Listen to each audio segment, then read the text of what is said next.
Hello everyone, welcome back to my channel. I've got some new subscribers. Thank you so much for joining me, and for all of you that have been with me for a while, thank you for joining me.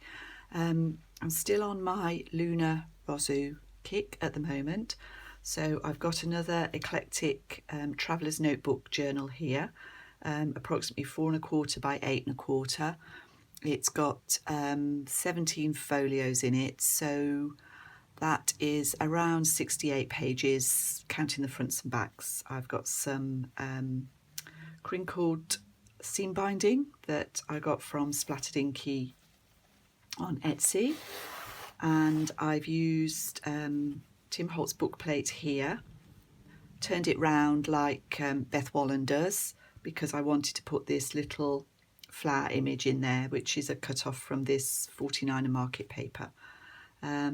I've layered up some doilies and vintage lace and a little bit of snippet roll just to put that on, and reinforced the spine with some muslin, and on the inside I've reinforced it with some lace and some matte medium. I've only used one sheet of the card, but it is very thick. Right, so I'll take you through this. I am going to go through it quite quickly. I've been asked a few times if I would slow down a bit, and I'm sorry if it's too quick for you to pick up the bits, but you can always pause and stop and have a look at the detail, hopefully, if that's what you would like. Sheena from Lunar Rosu does know about my journals, that I've been inspired by her, and she's quite happy for me to show them on here for you. So the papers, the pattern papers in here are from Stamperia, and that's what this pocket is. And I've used Tracy Fox labels and ephemera. I've used My Porch Prints ephemera, and I've used a little bit of the old Design Shop. So I'm not going to tell you what everything comes through, but I think the majority is Tracy Fox and My Porch Prints. Okay, so we've got vintage lace stitched on this page. I've also got some genuine ephemera in here. This isn't used, but it is quite old. A French receipt, presumably. Got collaging. I've used some Russian script. I think it's Russian. Just to decorate in various places. This is a Flower Fairy tag on Edith Holden.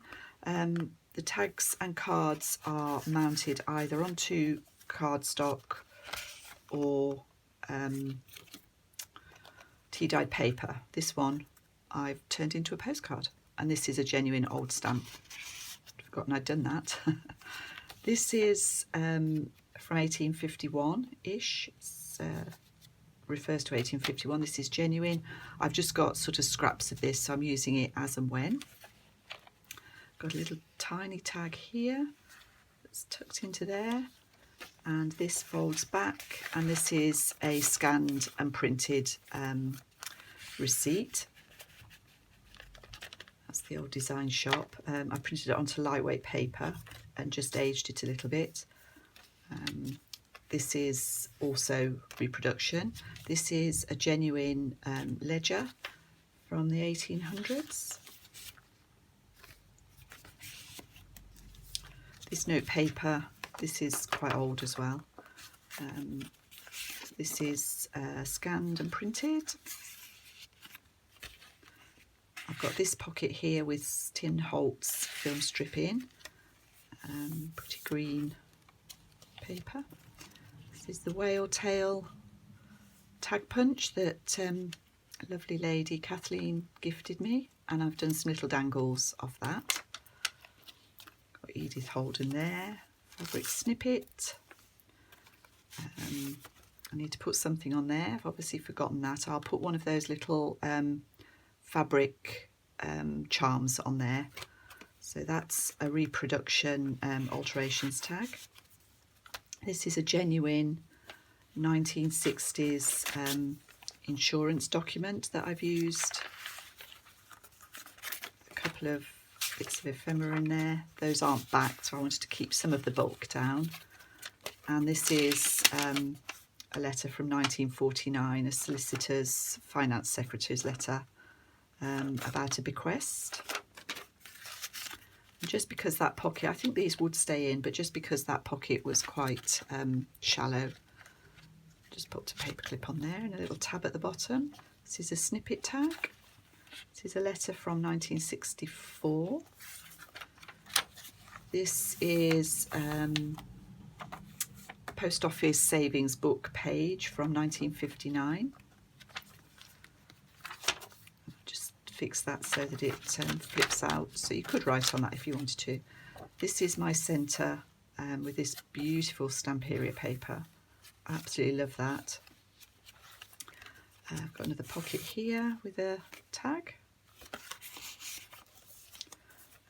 This is a reproduction photograph. This is a relative of mine from the 1800s. This photograph was taken, and I've done that into photo corner, so you could take that out.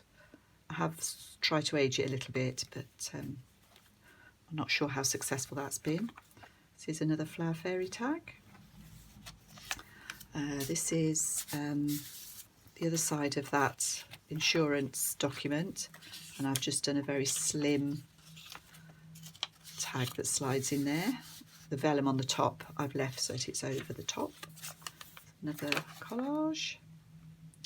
I didn't quite really like the stitching across the middle, so this is just fussy cut and stuck on there for decoration. This is a little bit of the vintage doily that I've used on the front cover. Let's just snip that thread off. Okay. Another whale tail tag. This is 1962. Sorry, I couldn't read that for a minute. And we've got star on there. This is a photograph from the 1930s, I think, maybe 20s. So this envelope I've just wrapped around. This is a guest check that I've put a little bit of collage on. Stamperia paper. So although this is quite full, I have tried to leave some writing space for you. This is the belly band. And that's a little piece from one of the Sarah Midder books. And at the top I've just put a couple of reinforcers, hole reinforcers, and put a bow up there. This is from one of my wildflower albums. Kept that simple. And then on the back I've used even more of that doily to do a pocket. Sheena does this quite a lot and I quite like that idea. This is from an old embroidery pattern, and this is from a vintage children's book. It's just slide in there, hopefully. Holds them really nice, actually. This is another dangle on the back, and we put a rose card in that back pocket with another of those little collages. Sorry, I did stumble my way through that a bit. I'm not feeling great this morning, but anyway. So that's my third Luna Rosa inspired traveller's notebook, and I am working on one more at the moment. I'm not sure whether I'll carry on, probably, because I really like this eclectic style, although as you probably realise, I've tried to keep some colour continuity at least through this. Thank you so much for watching, and I'll see you all again soon.